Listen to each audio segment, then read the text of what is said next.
Generally સારા પ્રસંગમાં, તહેવારમાં કે પછી હમણાં નવરાત્રિ શરૂ થશે તો માતાજીના નૈવેદ્યમાં કે નિવેદમાં લાપસી તો બને જ.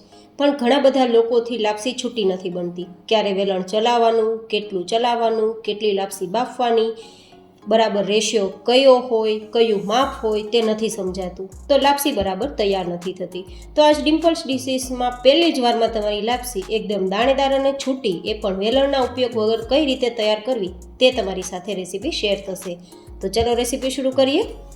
તો જેમના માટે પરફેક્ટ માપ હોવું ખૂબ જરૂરી છે. તો ઘરમાં રહેલી વાટકીના માપથી મેં આજે તમને માપ બતાવ્યું છે.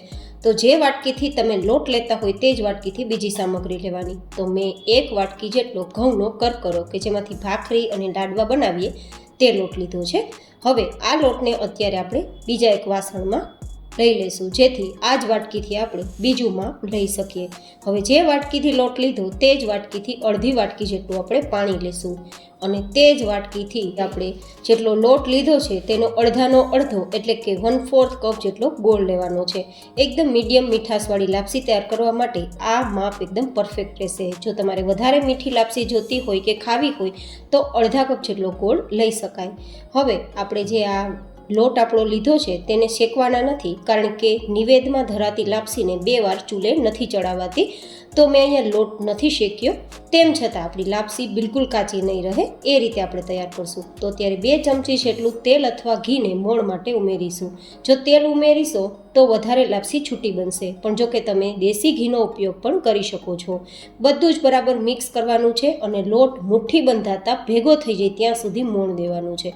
જો આ રીતે આપણે લોટ અત્યારે મુઠ્ઠીમાં બંધાઈ જાય છે અને આંગળીથી ટચ કરીએ તો છૂટો પડી જાય છે, મતલબ આપણું લોટમાં બરાબર મોણ અપાઈ ગયું છે.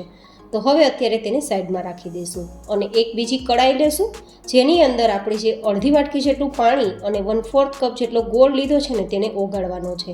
અહીંયા આપણે કોઈ પણ પ્રકારનો પાયો નથી કરવાનો, એ ખાસ ચેક કરવાનું.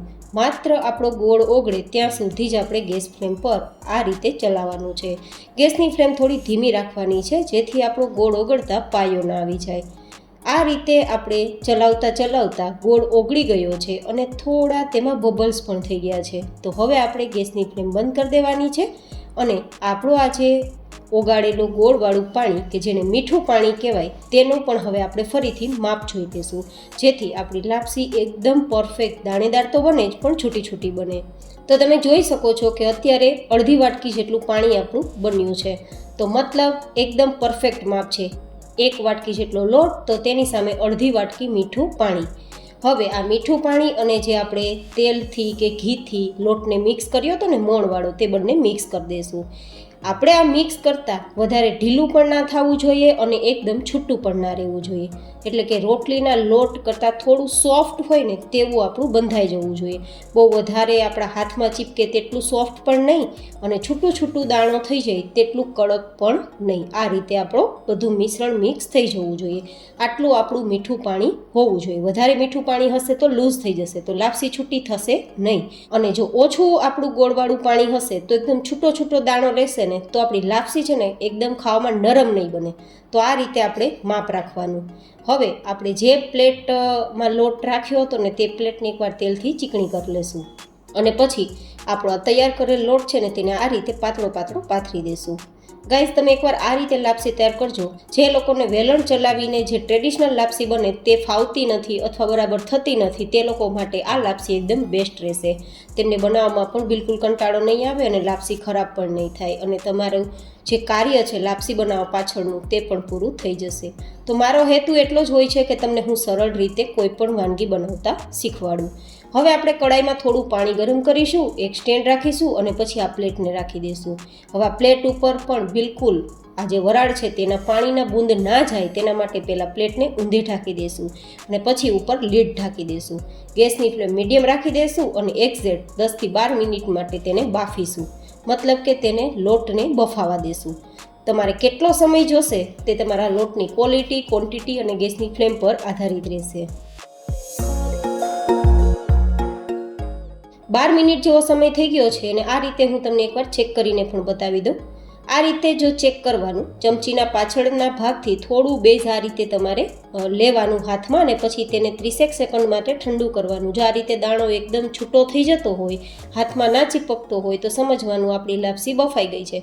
પણ જો આવું ના થાય તો હજુ પણ તમારે 5-1 મિનિટ બફાવવાનો સમય જરૂરથી આપવો, એ ખાસ જોઈ લેવાનું. હવે તેને બરાબર ઠંડુ કરવાનું છે, તો નીચે લઈને ઠંડુ કરશું. ત્યાં સુધીમાં આપણે લાપસીમાં ઉમેરવાનું ઘીને ગરમ કરી લેશું. તો મેં 2 ચમચી ઘી લીધું, તમે 1 ચમચી પણ લઈ શકો અને વધારી પણ શકો છો. આ ઘીને આપણે ગરમ કરી લઈએ. હવે આ લાપસી આપણી એકદમ ઠંડી થઈ ગઈ છે, તો આ રીતે ચમચીના પાછળના ભાગથી તમે અલગ તેને કરી શકો છો. પણ આ પ્રોસેસમાં થોડો સમય લાગશે, તો હું તમને એક સરળ રીત બતાવું. તમારા પ્લેટને આ રીતે ઊંધી કરવાની અને બધું જ બેઝ આરામથી બહાર નીકળી જશે. જો પ્લેટમાં બિલકુલ નથી ચીપક્યું, એનો મતલબ આપણી લાપસી બરાબર બફાઈ ગઈ છે. હવે હાથથી આ રીતે થોડું મસળશો ને તો દાણો એકદમ છૂટો થઈ જશે. આ રીતે છૂટો થયેલ દાણો છે તે દાણેદાર લાંબા સમય સુધી રહેશે, પ્લસ ખાવામાં પણ એકદમ સોફ્ટ રહેશે. એ હું તમને આગળ બતાવીશ કે આપણી લાપસી ખાવામાં કેટલી સોફ્ટ થઈ છે. આપણે જે લોટ તૈયાર કર્યો હતો ને બાફતા પહેલાં, તે જો થોડો પણ લોટ કડક રહી જશે ને તો આપણી લાપસી ખાવામાં કડક રહેશે, દાણો પોચો નહીં થાય. તો એ ખાસ ચેક કરવાનું કે બહુ વધારે આપણો લોટ કડક ના બંધાઈ જાય. હવે આ રીતે આપણી લાપસી છૂટી થઈ ગઈ છે, તો ગરમ કરેલ ઘી ઉમેરીને મિક્સ કરી દઈશું.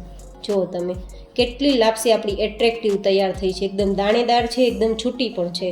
અને આ રીતે તમે જુઓ, મુઠ્ઠીમાં બંધાતા એકદમ ભેગી થઈ જાય છે, મતલબ એકદમ ખાવામાં સોફ્ટ આપણી લાપસી તૈયાર થઈ છે. તો તમને મારી આ નવી રીતે લાપસી તૈયાર કરવાની રેસીપી કેવી લાગી એ મને જરૂર બતાવજો. મારી હંમેશા એવી જ ઈચ્છા હોય છે કે મારા દરેક વ્યૂઅર્સને હું સરળ રેસીપી આપું.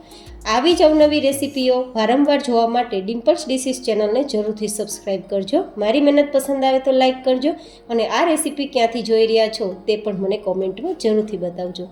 ફરી મળીશું એક નવી જેન હેલ્ધી રેસીપી સાથે. ત્યાં સુધી stay healthy and stay happy.